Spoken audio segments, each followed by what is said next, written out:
Bienvenue dans French Baratin avec Raphaël, Cécile et Sibylle.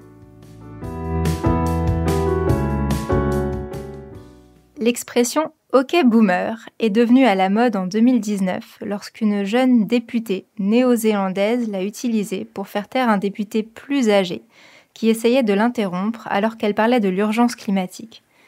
Depuis, les tentatives de traduction vers le français se sont multipliées. Certains disent « plaît-il, fossile ?» D'autres « d'accord, dinosaure », tandis que les moins polis s'exclament « ta gueule, la gueule ». C'est en tout cas ce que m'a expliqué Wikipédia, puisqu'au quotidien, on entend plutôt la version anglaise, donc tout simplement « OK boomer ». Les plus jeunes, eux, se font traiter de millennials ou se voient attribuer une lettre, génération X, Y ou Z, et comme on a fini l'alphabet, on recommence au début. Les enfants qui sont nés à partir de 2010 appartiennent à la génération alpha. Selon cette théorie des générations, l'année de naissance déterminerait largement le comportement, les valeurs et la psychologie des individus. Pourtant, on peut croiser des personnes âgées passionnées de technologie ou engagées en faveur du climat, comme on peut trouver des jeunes aux valeurs très traditionnelles. Alors, les préjugés sur les baby boomers ou sur les jeunes qui ont grandi dans les années 1990 sont-ils justifiés ? Les générations existent-elles vraiment ? C'est la question du jour dans French Baratin. Alors, on va commencer comme d'habitude par un petit quiz et on va rebondir tout de suite sur cet événement autour de la phrase « OK boomer ». En fait, il faut savoir que c'est devenu quelque chose de commercial et donc il y a une étudiante américaine de 18 ans qui, en 2019, a gagné de l'argent en vendant des t-shirts et des sweatshirts avec écrit dessus « OK boomer ». Et tout en bas, donc il y avait plusieurs lignes avec écrit « OK boomer » et tout en bas, il y avait écrit « Have a terrible day ». Donc ça veut dire passer une journée horrible. Et donc, c'est vraiment pas très sympathique. Mais donc, ma question, c'est combien d'argent cette étudiante américaine a gagné en vendant ces t-shirts et ces sweatshirts qui portaient la phrase « OK boomer ». Mais elle les vendait sur Internet ou Oui. Oui, sur Internet. Elle n'est pas allée sur le marché du coin avec des petits t-shirts faits à la main. Si tu nous poses la question, c'est que ça doit être beaucoup. Ouais. Je sais pas, 50 000 euros. Moi, j'aurais dit plusieurs centaines de milliers d'euros. Ah oui. Alors quand même pas autant finalement les propos haineux envers les boomers ne rapportent que 25 000 $. Mais bon, ça peut payer des études finalement. Oui, clairement. Une année d'études aux États-Unis, c'est pas mal. Ouais, j'avoue, c'est à peu près ça. D'accord, mais pourquoi have a terrible day ? C'était vraiment juste méchant ? Oui, c'était censé être une blague, je pense. Ok. C'est pas sympa. Ou alors, non, c'est pas très sympa. Non, on commence mal. Ouais, c'est ça. Et donc, on va maintenant parler de où tout ça commence, justement. Donc, à l'origine, en fait, de cette théorie des générations, il y a plusieurs auteurs, mais il y a deux auteurs américains en particulier qui s'appellent Neil Ho et William Strauss, qui ont publié en 1991 un livre dans lequel ils sont plus ou moins les premiers à avoir une théorie complète, un peu systématique sur l'existence de générations qui durent environ 20 ans chacune. Mais je me suis un petit peu arraché les cheveux pour essayer de comprendre de quelle date à quelle date allait chaque génération, puisque eux-mêmes ont un petit peu fait évoluer leur théorie et que plein de personnes sont intervenues pour dire « bah non, c'est pas exactement ces dates, etc. » Donc je ne vais pas vous poser des questions sur exactement les dates de naissance des gens qui appartiennent aux différentes générations, mais je vais plutôt vous demander d'où viennent les noms qu'on a donnés à ces générations, sachant que ce ne sont pas ces deux auteurs américains qui ont inventé les X et Y, ils ont inventé millennials par contre. Donc, je vais vous demander ce que signifie le X, qui a en fait été inventé pour désigner cette génération qui est née entre les années à peu près 60 et 80 et qui a été donc inventée avant ce livre sur les générations. Pourquoi est-ce que cette génération a été appelée X ? Raphaël, est-ce que tu as une idée ? Pas du tout. À quoi ça vous fait penser, X ?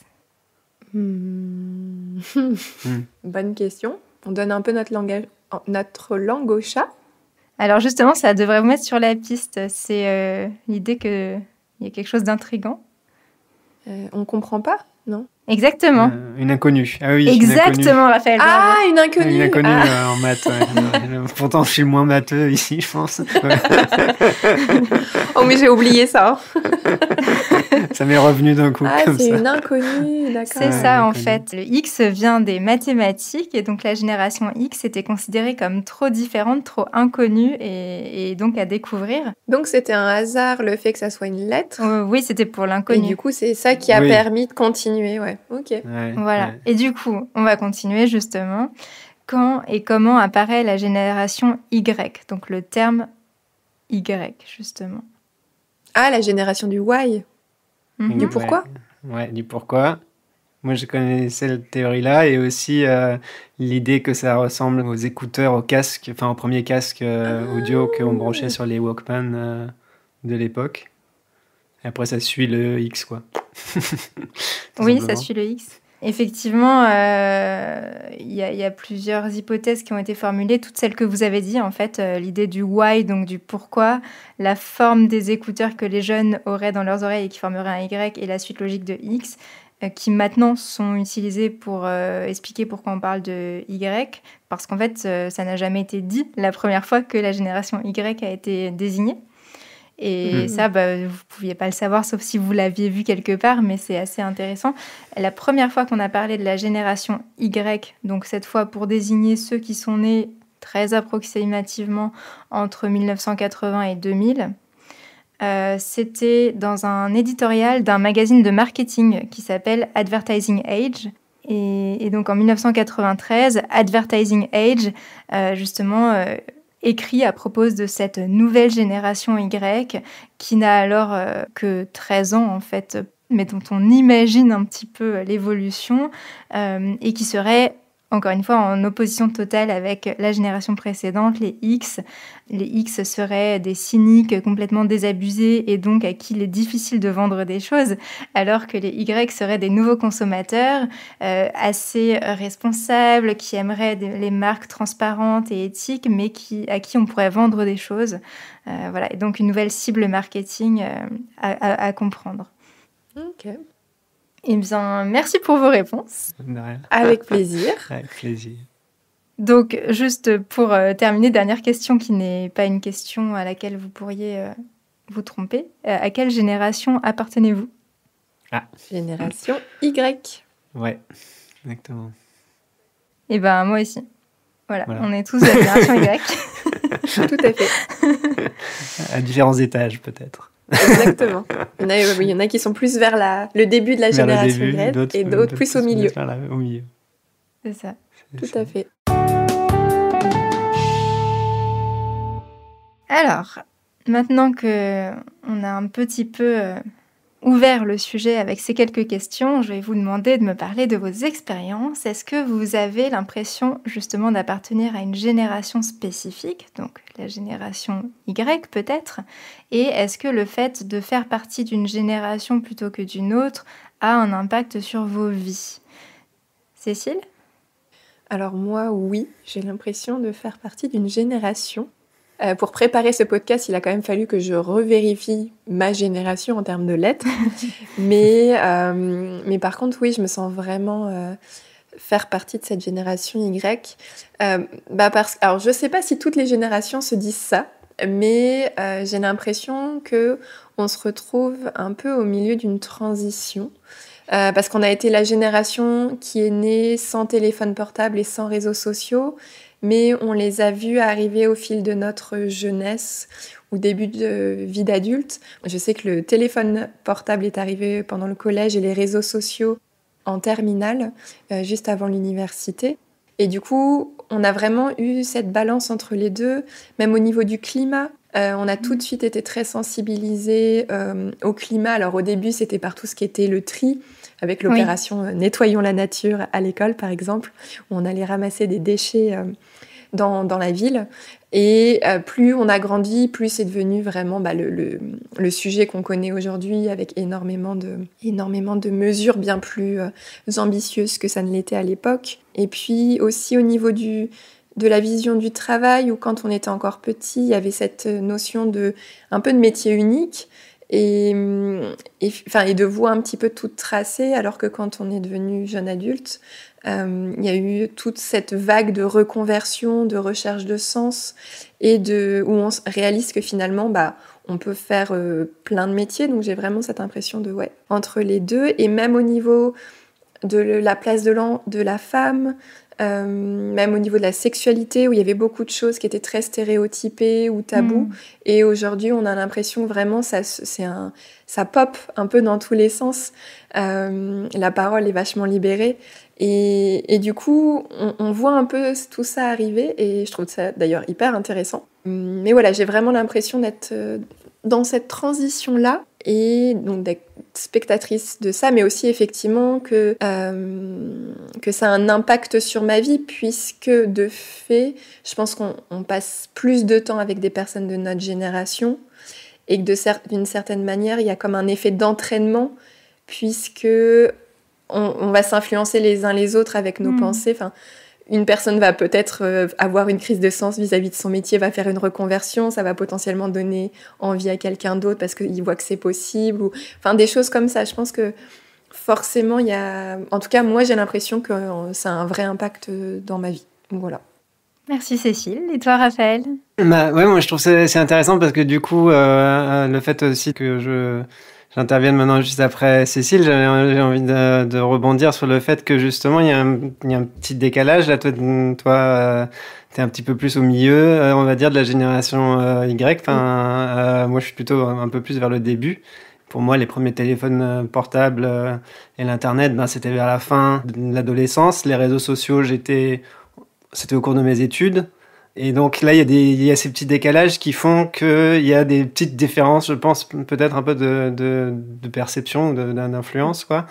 Et puis bon, après, de manière générale, oui, j'ai quand même l'impression aussi, en partie, de faire partie de cette génération, de cette catégorie, on va dire, parce que il y aurait des éléments qui m'ont influencé, quoi, et qui nous ont influencé peut-être un peu collectivement, quoi, comme justement tu disais l'informatique et tout ça, mais je pense aussi un peu la fin de la guerre froide et l'idée que à partir des années 90 on avait un peu cette impression que ça y est, la démocratie elle est gagnée partout dans le monde, qu'on arrivait dans une espèce de monde idéalisé, quoi, ou qui pourrait être idéal, alors que c'est clairement pas vérifié. Et il y a quelque chose, moi, qui m'a particulièrement marqué aussi, ce sont les attentats du 11 septembre et la guerre en Irak qui sont arrivés là vraiment au moment de la fin de mon adolescence et au cours de mes études, où vraiment il y a eu une rupture entre justement cette idée un peu de ça y est, c'est la fin de la guerre froide, et puis tout d'un coup, il y a quand même un retour de la guerre, quoi, et voilà. Et toi, Sybille ? Et moi, alors j'ai aussi l'impression, comme tu dis Cécile, d'être sensible au même sujet que beaucoup de personnes de ma génération, donc les millennials, etc. Et donc des sujets comme l'écologie notamment. Mais je me dis aussi que c'est peut-être lié au fait de fréquenter des personnes qui me ressemblent par ailleurs, et pas seulement par ma génération, puisque je vois aussi... dans un contexte autre qu'amical, justement, peut-être au travail, par exemple, des personnes de mon âge qui ne partagent pas mes préoccupations. Et donc, je dirais que c'est pas forcément la génération qui me semble être ce qu'il y a de plus structurant dans ma vie. Moi, j'ai plutôt l'impression de passer d'un âge à un autre, en fait, et de voir ma vie évoluer en fonction de ça. C'est-à-dire que j'avais l'impression d'être jeune, évidemment, dans un premier temps. Et puis là, parfois, j'ai l'impression d'être un peu moins jeune quand je me rends compte que des personnes qui ont 10 ans de moins que moi ont là aussi d'autres préoccupations, d'autres manières de parler, etc. Mais je me dis pas forcément que c'est parce qu'on n'est pas de la même génération, mais parce que j'ai atteint un âge où j'ai une expérience différente. En tout cas, c'est l'impression que ça me donne. Mais c'est vrai que parfois, je me fais traiter de boomer par ma petite sœur parce que je me trompe de smiley. Donc, c'est vrai qu'il y a aussi des effets générationnels comme ça où on maîtrise plus ou moins bien certaines technologies. Et aussi parce que je mets systématiquement des points à la fin de mes phrases, ce qui peut être considéré apparemment comme assez sec comme manière de discuter par écrit lorsque l'on fait partie des plus jeunes, des Y ou bien de la génération Z. Mais en même temps, en parallèle, c'est plutôt mon père dans ma famille qui est sur TikTok. Donc là, c'est moi qui ne maîtrise pas le réseau social de jeunes que quelqu'un de plus âgé que moi pourtant utilise. Ouais, c'est vrai. Mais du coup, c'est ce que tu dis justement par rapport aux emojis, etc., d'utiliser les mauvais, ça me fait penser à un sketch que j'ai entendu où l'humoriste parlait justement de la génération Z qui se moque de la génération Y dans l'utilisation de TikTok, justement, où apparemment les utilisateurs de TikTok, quand ils font une vidéo, ils lancent la vidéo et puis ils font une petite pause pour vérifier que ça enregistre bien avant de commencer à parler, alors que les générations Z, ils commencent à parler direct, quoi. Et donc apparemment, les générations Z maintenant font des vidéos où ils font exprès une petite pause comme ça avant de commencer à parler pour se moquer, voilà. Se moquer des vieux Y. Des vieux Y, voilà, on est déjà un petit peu en train d'être ringardisés.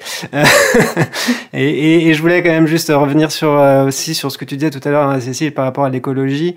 Moi, c'est un sujet, du coup, je pense que là, peut-être, il y a aussi un léger décalage. C'est un sujet qui est venu plus tard, qui est devenu, commencé à être réellement plus présent dans les représentations, dans les médias, etc., à partir des années 2010, quoi, par là, ou peut-être un peu avant. Et donc, un sujet qui est arrivé quand j'étais déjà plutôt adulte. Et donc, c'est un sujet qui est important pour moi, mais avec lequel j'ai peut-être moins grandi et qui est peut-être moins un réflexe en termes de pensée et d'habitude prise. Et je pense que c'est encore plus vrai avec la génération Z, pour qui c'est peut-être plus un sujet prédominant, quoi. Mais là aussi, il y a des contre-exemples. Je veux dire, il y a... Non, mais c'est intéressant parce que c'est pour ça aussi peut-être que je parlais de transition, c'est que même si je suis un peu plus jeune, pour autant les changements se sont faits effectivement, souvent fin de l'adolescence, début vie adulte ou encore un tout petit peu plus après. Du coup, c'est intéressant parce que quand tu parlais de la guerre froide, moi pour le coup, c'était pas En fait, quand j'étais enfant, j'en ai pas entendu parler parce que c'était déjà établi finalement la guerre froide puisque je suis née après. Et finalement, moi, effectivement, un événement qui m'a énormément marqué, c'est le 11 septembre. Et du coup, pour le coup, c'est comme si on vivait dans un monde qui allait bien, en tout cas qui disait qu'il allait bien. Et tout à coup, il y a eu ce choc qui après, a été le début aussi de beaucoup de choses. Mais effectivement, c'est intéressant que, appartenant à la même génération, finalement, nos années de naissance jouent quand même beaucoup dans la perception qu'on en a. Ouais. Moi, j'en ai vécu que la toute fin, mais j'étais enfant. Mais je l'ai connu, quoi. Et j'ai des souvenirs, des éléments de souvenirs de ça, qui sont des souvenirs un peu d'enfance. Mais voilà, il y avait quelque chose. Eh bien, merci pour vos expériences qui font une parfaite transition avec le débat. Alors, le sujet du jour, c'est donc de savoir si les générations existent vraiment. Donc, on a déjà commencé à donner quelques éléments, mais on peut peut-être commencer à réfléchir à ce qui formerait vraiment une génération. Donc, d'après vous, quelles sont les différences de parcours historique, donc d'expérience qu'on fait en fonction de la date à laquelle on est, qui pourrait avoir un impact sur notre vie, sur notre trajectoire de vie et donc peut-être sur nos comportements? Je pense que Raphaël l'a abordé avec la guerre froide, mais tout ce qui est guerre, potentiellement, c'est en plus en fonction, entre guillemets, du temps que ça dure, ça peut vraiment impacter une génération sur un temps, du coup, entre guillemets, suffisamment long pour que ça marque presque toute une génération, finalement. Oui, c'est tout un contexte culturel et sociologique, politique aussi, des éléments comme ça qui sont vécus par les gens d'un même groupe d'âge, plus ou moins, en même temps, et qui va les influencer. J'entendais que justement la guerre de 14-18 avait été un événement extrêmement marquant et qu'il y avait eu cette génération vraiment d'hommes finalement entre... je ne sais pas à partir de quel âge on pouvait partir en guerre, mais c'était ni les enfants ni les personnes plus âgées, c'était vraiment les hommes. Ouais, 17-18 ans jusqu'à peut-être 25 ans, puis 30 ans. Oui, ouais. Et du coup, toute cette génération avait été marquée, chez les femmes de la même façon d'ailleurs, puisqu'elles avaient dû se mettre à travailler. Et à l'inverse, j'ai entendu que des personnes disaient par exemple que mai 68, qui là n'est pas une guerre, mais un événement très important historiquement, mais qui du coup, comme elle avait touché toutes les générations et pas de la même façon, on ne pouvait pas forcément le mentionner comme un événement qui puisse forger une génération. J'ai trouvé ça intéressant de voir les différences, justement. Oui, mai 68, c'est un peu un cas typique de ce qu'on met souvent en avant pour dire qu'il y a une génération, les 68ards, qui sont donc ceux en France qui ont participé à un mouvement de grève et de blocage des universités à partir de mai 68 pour un grand nombre de revendications, mais notamment... des revendications liées à la liberté sexuelle, mais aussi à l'indépendance, à une plus forte autonomie des jeunes, mais aussi des préoccupations sociales. Donc voilà, des revendications assez variées. Et bien souvent, donc on dit qu'il y a cette génération des 68ards qui correspondent à peu près aux baby boomers et qui seraient tous... Baba cool. Comment ? Baba cool, voilà, épris de liberté et pas très responsable. Et en fait... c'est vrai qu'on ne peut pas tout à fait dire que c'est toute une génération, puisque l'archétype qu'on a de ces 68ards, ce sont des étudiants. Et j'ai vu qu'en fait, il n'y avait que, à l'époque, 15% de bacheliers en France. Donc, c'est-à-dire seulement 15% des personnes avaient leur bac et encore moins faisaient des études supérieures. Donc, c'est certainement pas toute... la génération de ceux qui avaient entre 18 et 25 ans en mai 68 qui peuvent rentrer dans ce cliché, et tous les étudiants n'ont pas fait partie des manifestations. Et par contre, il y a des ouvriers qui ont manifesté, mais avec des revendications parfois différentes de celles des étudiants. Donc c'est vrai que là, c'est un bon exemple d'une génération qui n'en est peut-être pas une. Et d'un événement qui traverse toutes les générations en même temps et qui les marque toutes de manière un petit peu différente, quoi. Ouais. Mais c'est marrant parce que j'avais vraiment l'impression, quand j'ai commencé à préparer le podcast, je me sentais vraiment faire partie d'une génération. Et quand j'ai commencé à écouter des podcasts sur le sujet, je me suis dit, en tout cas, les quelques podcasts que j'ai écoutés, ils étaient tous à dire que ça n'existait pas vraiment, les générations. Et je me suis dit, mince, on va pas remettre en cause tout ce à quoi je crois, tout ce en quoi je crois. Et du coup, ça m'a interrogée quand même, parce que justement, il parlait de est-ce que c'est pas plutôt l'âge effectivement qui fait que on se sent comme on est plutôt que la génération. C'est assez intéressant de le voir peut-être là justement avec Raph, puisqu'on a, je crois qu'on a 8 ans, 7 ans entre nous.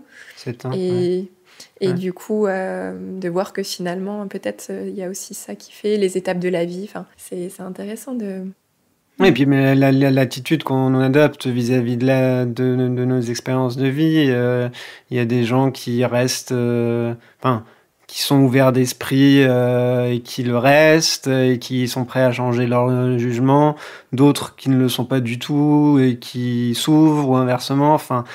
Et ça va énormément influencer leur perception de la société dans laquelle ils vivent, quoi. Et donc finalement, on peut avoir... J'ai écouté tout à l'heure un podcast qui s'appelait quelque chose du genre est-ce qu'on est tous voués à devenir des vieux cons, un truc comme ça. Et c'était vraiment l'idée qu'on peut aussi être un jeune con, quoi, et que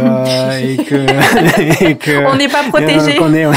Voilà, et que finalement c'est aussi une question d'attitude, quoi, et d'être prêt à se remettre en question. Mais au-delà de la psychologie et des attitudes individuelles, il y a aussi les réalités sociales et économiques. Et il y a des fortes inégalités au sein d'une génération. Mais pour aller quand même un peu dans ton sens, Cécile, et que tu ne sois pas trop déçue que les générations n'existent pas, il y a quelques indicateurs qui montrent qu'il y a bien des inégalités entre les générations, puisque les conditions économiques dans lesquelles on grandit et surtout les conditions économiques dans lesquelles on commence à travailler ne sont pas les mêmes en fonction de quand on est né. Et donc, il y a un sociologue qui s'appelle Camille Penny qui a beaucoup travaillé sur les générations. Et là, il a écrit un article en 2020 justement pour évaluer s'il y avait des générations ou pas et quel était leur effet. Et il dit quand même qu'en fait, il y a vraiment eu des différences entre certaines cohortes, donc entre certaines générations. En gros, les premiers baby-boomers, ceux qui sont nés juste après la Seconde Guerre mondiale, ils ont eu un accès plus facile aux meilleurs emplois, en fait. Ils ont eu plus facilement des postes de cadre et donc ils ont été plus vite mieux payés. Et ceux qui sont nés à partir surtout du début des années 1960, déjà, ils ont eu des conditions d'entrée sur le marché du travail beaucoup plus difficiles. Et donc, ils ont un écart de salaire à âge égal, compétences égales, etc., avec la génération des premiers baby-boomers. Donc voilà, il y a bien des chiffres qui montrent que pour certaines générations, entre certaines générations, effectivement, il y a des inégalités vraiment liées à quand est-ce qu'on est né, quoi. Et donc le contexte dans lequel on a pu évoluer. Bah, je me demande aussi finalement si est-ce que parce qu'un événement qui nous a marqué récemment, c'est le Covid et notamment le confinement. Est-ce que le fait que c'est traversé là toutes les générations, est-ce qu'on peut aussi, appeler ça la génération Covid, Je crois que la génération Z est aussi en partie qualifiée de génération Covid justement parce que donc ce serait la génération née à partir des années 2000. Ouais, 2000, ouais. Et qui donc ont terminé leur adolescence, commencent leurs études au moment du Covid. On est particulièrement influencé par son contexte pendant son enfance et son adolescence.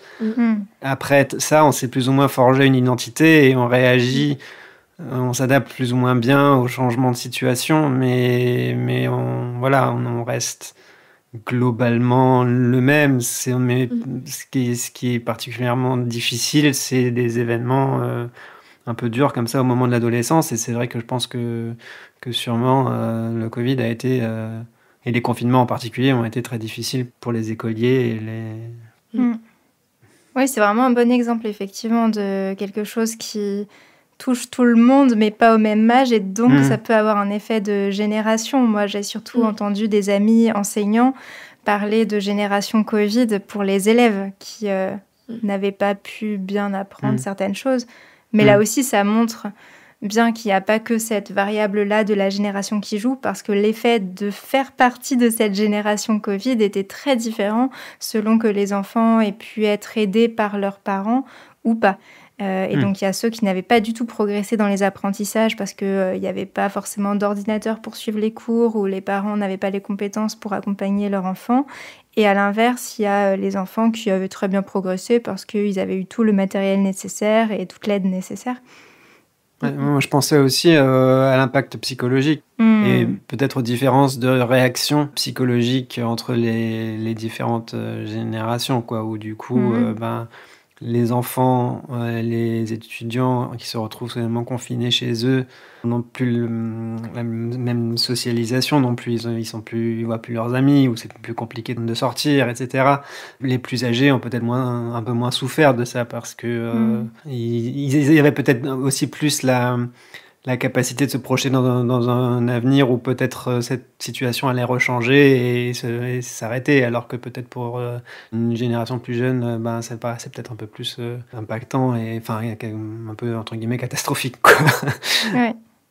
Oui, puis parce que même pour les générations plus âgées, du coup, alors pour ceux qui vivent à plusieurs, que ça soit en coloc ou en couple, ou on n'est pas resté seul pendant le confinement, alors que les enfants ou les jeunes adultes qui étaient en études, soit ils pouvaient vivre en studio, par exemple, où ils se sont retrouvés tout à coup tout seuls, mais même chez leurs parents, ils ne vivaient pas avec des gens du même âge, donc finalement, ils n'avaient pas forcément accès à leurs amis. C'est ça, ouais. Mais c'est là que c'est intéressant aussi de dire qu'il peut y avoir une aide entre générations et qu'il n'y a pas forcément un conflit des générations, parce qu'il y avait beaucoup de jeunes qui racontaient qu'ils étaient contents de rentrer chez eux, de passer du temps en famille, du temps de bonne qualité comme ils n'avaient pas forcément pu le faire avant. Et c'est pas le cas de tout le monde, mais j'avais vu un chiffre intéressant qui remettait en question l'idée d'un conflit intergénérationnel, en tout cas. C'est qu'il y a une étude dans laquelle on a demandé à des jeunes Français quelle était la personne qu'ils admiraient le plus. Et 81% ont parlé de leur papa ou de leur maman. Alors que seulement 15% ont cité un ami. Ils sont pas très bons, les amis. Les potes, bon, d'accord. Mais je comprends pas cette idée de conflit intergénérationnel. Enfin, je comprends qu'on en parle parce que finalement, on ne cesse de nous opposer, justement avec la crise climatique et notamment ça.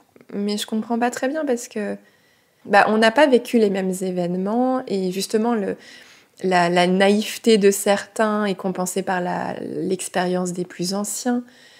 Ça va être très bisounours ce que je veux dire, mais on souhaite tous être bien. Et c'est vrai que c'est difficile d'en vouloir aux boomers justement sur la crise climatique parce que, ils n'ont pas eu ils étaient pendant les 30 glorieuses, forcément il y a eu cette idée de croissance et du coup on leur demande d'arrêter tout ce à quoi ils ont eu droit jusqu'à maintenant.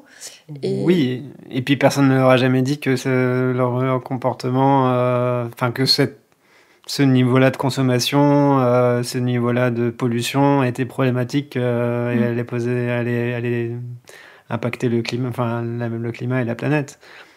Mais je pense que cette idée de conflit intergénérationnel, elle vient aussi d'autres clichés sur les générations qui sont plus, par exemple, l'idée de dire justement que les plus âgés, les baby-boomers, seraient inflexibles, incapables de changer, et à l'inverse que les plus jeunes aimeraient tellement le changement que finalement ils ne veulent pas d'un emploi stable. Voilà, des choses, des clichés comme ça qui peuvent nourrir un peu un ressentiment et une incompréhension entre les générations et qui peuvent nuire aux plus jeunes comme aux plus âgés, je pense. Mais là, par exemple, cette histoire de stabilité, j'ai entendu dans un podcast que j'ai écouté que là aussi, ce cliché sur la génération Y et Z, peut-être aussi que la stabilité de l'emploi, ça nous intéressait moins, quoi, et que ce qu'on voulait, ce qui était plus important pour nous, c'était trouver du sens dans son travail, etc. Qu'on était moins carriériste, peut-être, et que ça se vérifiait pas, en fait, et que la majorité des gens de notre génération cherchent aussi une stabilité dans l'emploi et une stabilité familiale aussi, d'ailleurs, parce que en partie, d'ailleurs, beaucoup aussi de gens de notre génération, leurs parents ont divorcé, donc pour eux aussi, apparemment, il y a un retour aussi de la valeur de la famille, quoi, et de l'importance de la famille. Ouais. Mais donc, si ces clichés sont faux, finalement, ils peuvent faire du mal alors qu'ils n'ont pas de fondement. Parce que moi, je lisais, par exemple, l'idée cette idée que les jeunes d'aujourd'hui veulent plus d'indépendance, plus de liberté, ça conduirait les entreprises à leur offrir moins de garanties, à leur offrir moins de CDI, par exemple. Le CDI en France, c'est le contrat à durée indéterminée, c'est celui qui permet de rester dans une entreprise sur le très long terme. Et il y a des responsables des ressources humaines qui pourraient décider de ne pas embaucher des trop jeunes de peur qu'ils ne restent pas ou de ne pas leur proposer une formation, par exemple. Et puis, il y a aussi tout un ensemble de critiques qui portent sur la jeunesse, qui ont été dénoncées par une journaliste qui s'appelle Salomé Saké, qui a écrit un livre à l'âge de 27 ans, donc elle faisait justement partie des plus jeunes. Et son livre s'appelle « Sois jeune et tais-toi, réponse à ceux qui critiquent la jeunesse ». Et dans ce livre, elle explique que à la fois, on a un regard, la société a parfois un regard très négatif sur la jeunesse, qui serait paresseuse, individualiste, un peu narcissique. Et en même temps, la société attend beaucoup de cette jeunesse à qui on demande de sauver le monde, en quelque sorte, parce que si elle n'est pas contente, c'est à elle de faire bouger les choses plutôt qu'à ceux qui sont déjà au pouvoir. Et j'avais écouté un podcast en fait avec cette journaliste et ça m'avait vraiment moi-même ouvert l'esprit en quelque sorte sur toutes les attentes et les critiques qui peuvent peser sur les personnes encore plus jeunes que moi. Elle disait notamment sur les influenceurs que on leur reprochait de ne pas assez s'engager, mais le jour où ils s'engageaient par exemple contre la réforme des retraites qui a eu lieu en France assez récemment. Là, tout le monde les critiquait parce que c'est pas la bonne manière d'en parler, c'est pas à eux d'en parler, ces influenceurs, ils n'ont rien à dire sur le sujet. Enfin voilà, on peut être très très dur avec les jeunes à cause des clichés qu'on avait sur eux, justement. D'ailleurs, elle intervenait, cette journaliste aussi dans cette émission, dans ce podcast que j'ai écouté sur Est-ce qu'on devient fatalement un vieux con, où justement elle disait que même Amnesty International a fait une campagne de défense entre guillemets de la jeunesse, justement pour défendre les jeunes. Parce que souvent, ils se font justement rabattre un peu le caquet, comme on dit, pour dire, voilà, non, t'es jeune, t'es naïf, tais-toi, tu n'y connais rien. Et on se fait traiter d'idéaliste, de bisounours, alors que simplement, il y a peut-être une aspiration à un monde meilleur, mais c'est peut-être pas tellement une question de génération, parce que de tout temps, on a un peu pointé du doigt la jeunesse. Hésiode, qui était un philosophe, je crois, grec, du 8e siècle avant Jésus-Christ, déjà avait dit « Je n'ai plus aucun espoir pour l'avenir de notre pays si la jeunesse d'aujourd'hui prend le commandement demain, parce que cette jeunesse est insupportable, sans retenue, simplement terrible. » Les jeunes sont toujours une catastrophe, quoi. Mais est-ce que l'inverse est vrai, par contre ? Sur les vieux ? Bah oui, parce qu'aujourd'hui, c'est beaucoup aussi sur les plus âgés, les boomers. Est-ce qu'il y avait justement il y a toujours eu cette remise en cause des vieux cons, en gros ? Ou est-ce que c'était juste vers les jeunes qu'on aimait bien taper ? Enfin, moi, ce que j'avais lu, c'est que la vieillesse est devenue un âge à part entière au 19e siècle, quand il y a eu de plus en plus de personnes âgées. Bien évidemment. Avec une composante positive aussi. Je crois que c'est Victor Hugo qui a écrit un texte qui s'appelle « L'âge d'être grand-père », en valorisant justement ce que pouvaient apporter les personnes plus âgées, ce qui suppose que jusque-là, on ne les valorisait pas tellement, qu'elles étaient vues comme un poids pour les familles, peut-être. Ouais, oui, parce que, aussi déjà, j'imagine qu'il y avait... Aujourd'hui, on a très facilement 3 générations qui se côtoient. Les grands-parents, les parents et les petits-enfants, potentiellement même les arrière-petits-enfants, ce qui devait arriver beaucoup moins à l'époque, autrefois. Autant des dinosaures. Ouais. Et en même temps, j'ai l'impression, je suis pas très bonne en histoire, mais j'ai l'impression que justement dans le passé, assez récemment même, pour des questions de non-mobilité comme aujourd'hui, les familles vivaient beaucoup plus ensemble et que du coup les jeunes côtoyaient beaucoup plus leurs grands-parents, alors qu'aujourd'hui on est un peu tous éclatés géographiquement et que du coup on a beaucoup moins de liens avec d'autres générations. C'est peut-être de là que vient cette pseudo-incompréhension entre les générations et le besoin d'en faire quelque chose qu'il faut essayer de comprendre. Et il y a un auteur qui a écrit un livre sur les générations en 2019 qui s'appelle Vincent Coquebert, et son livre c'est Millennial Burnout XYZ, comment l'arnaque des générations consume la jeunesse. Donc lui, il est très contre. Il explique dans tout son livre que ça n'existe pas vraiment, les générations. Mais ce que je voulais dire, c'est que cet auteur, en fait, il parlait de quelque chose que je ne connaissais pas du tout et qui m'a un peu choquée, c'est le consulting générationnel. Et donc, il expliquait qu'en 2016, les entreprises américaines ont dépensé entre 60 et 70 millions de dollars pour mieux comprendre les jeunes générations, à la fois qu'elles employaient et qui étaient leurs clientes. Sauf que très souvent, ce consulting qui était censé venir expliquer les jeunes générations aux entreprises n'était pas du tout sérieux. Il reposait notamment sur des études faites à coup de likes sur Twitter, donc des entreprises qui demandent... si vous êtes jeune et que vous pensez que c'est bien d'avoir plusieurs métiers dans sa vie, likez. Et donc, ils ont dit, on a eu beaucoup plus de likes que de gens qui ont dit non. Ça, c'est de la méthodologie. Donc oui, ils dénonçaient le peu de sérieux de cette nouvelle expertise qui était en train d'apparaître sur les générations et le fait que c'était vraiment un business, en fait. Et du coup, ça repose sur le besoin de faire croire aux entreprises qu'elles ne comprennent pas les jeunes générations pour ensuite leur vendre des clichés, finalement, sur les générations et les amener à traiter les différentes générations différemment. Moi, ce qui m'interroge quand même, c'est qu'on fasse appel à une agence de conseil, parce qu'en général, quand on fait appel à une agence de conseil, c'est qu'on n'a pas les compétences ou la connaissance, alors que des jeunes, enfin, j'imagine qu'il y en a dans les entreprises, donc pourquoi tu les rassembles pas et tu leur parles, plutôt que de payer des sommes folles pour... ou inversement, si c'est pour comprendre mieux les seniors, mais c'est quand même marrant, cette manière qu'on a de ne plus se parler pour essayer de se comprendre et de faire appel à des experts. Enfin, c'est drôle. J'ai trouvé ça assez révélateur en préparant l'épisode. Les derniers épisodes, à chaque fois, j'ai fait une petite recherche sur YouTube pour voir s'il n'y avait pas des documentaires qui parlaient des différents sujets. Et la plupart du temps, je tombais sur des choses sérieuses, des émissions d'Arte ou de je ne sais quoi. Et là, pour la première fois, je suis tombé que sur des petites vidéos vraiment qui ne faisaient qu'énumérer des clichés de chaînes de youtubeurs complètement random. Enfin, il n'y avait pas du tout de source, entre guillemets, sérieuse, quoi. Il a fallu que je tape Arte derrière pour trouver un truc qui était fait par Arte. Et c'était tout. Donc, je trouve que c'est assez révélateur sur le fait que c'est des concepts qui sont peut-être un petit peu limités, on va dire.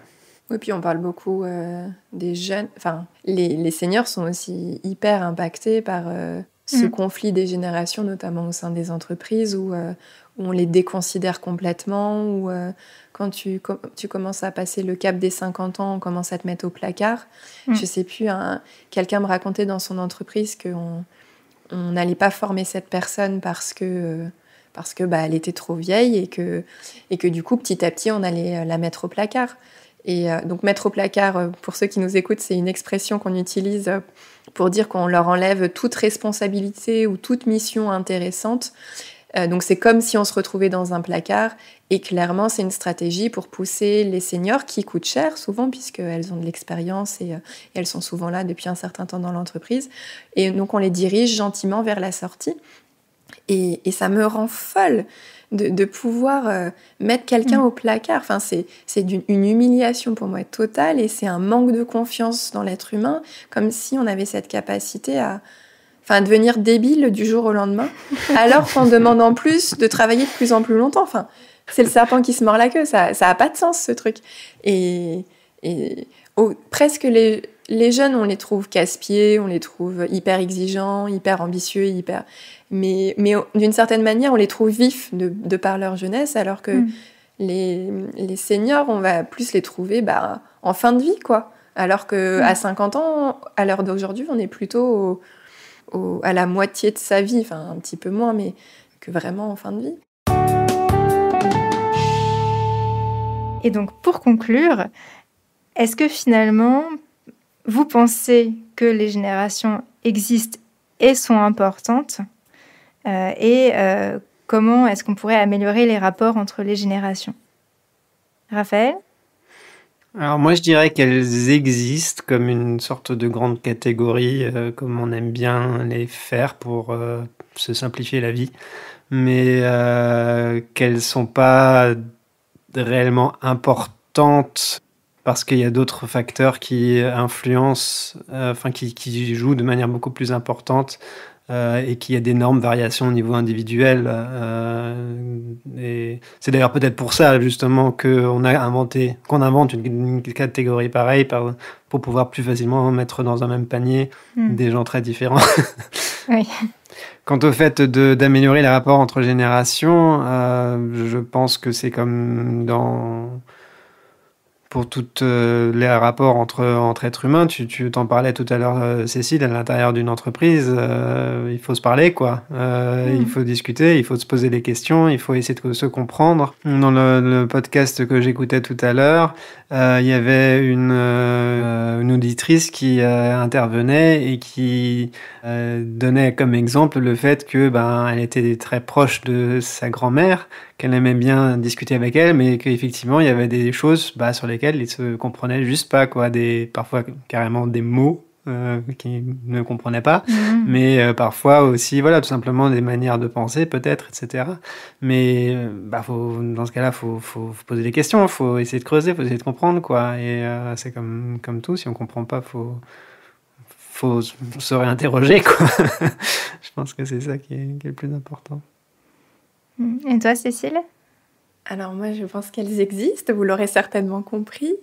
Je pense qu'elles sont importantes d'une certaine manière parce que c'est comme si ça faisait une sorte de groupe référent parce qu'on a vécu certaines mêmes choses et que du coup, et au même moment, et du coup, peut-être qu'on peut se comprendre un peu comme, alors c'est un sujet polémique, mais un peu comme parfois les femmes peuvent se comprendre entre elles parce que ce sont des femmes et du coup elles ont cette expérience commune. Et donc j'aime bien un peu ce parallèle-là. Et comment améliorer les rapports entre générations, du coup les faire se croiser davantage. Moi j'ai l'impression qu'actuellement les personnes âgées, à part mes grands-mères, j'en rencontre pas tant que ça. Après, un peu moins âgées, y a la génération de nos parents aussi, mais finalement, on n'est pas tant, on croise pas tant que ça les nouvelles générations, les différentes générations, même les jeunes générations. Moi, ce qui m'a fait du bien, c'est d'être prof et de revenir du coup avec les enfants, parce que sinon, t'oublies. T'oublies et tu réalises que tu n'en es plus un et que les références et ce qu'ils ont vécu, c'est plus du tout les mêmes choses. Et je trouve qu'on se rend compte pas tant que ça dans la société et c'est un petit peu triste et du coup, c'est pas finalement étonnant. On dit que quand on connaît pas, on en a peur et que du coup, si on n'a pas le bon réflexe, il y a une sorte de réflexe de rejet. Donc, c'est créer les circonstances pour se retrouver et découvrir les richesses de chacun.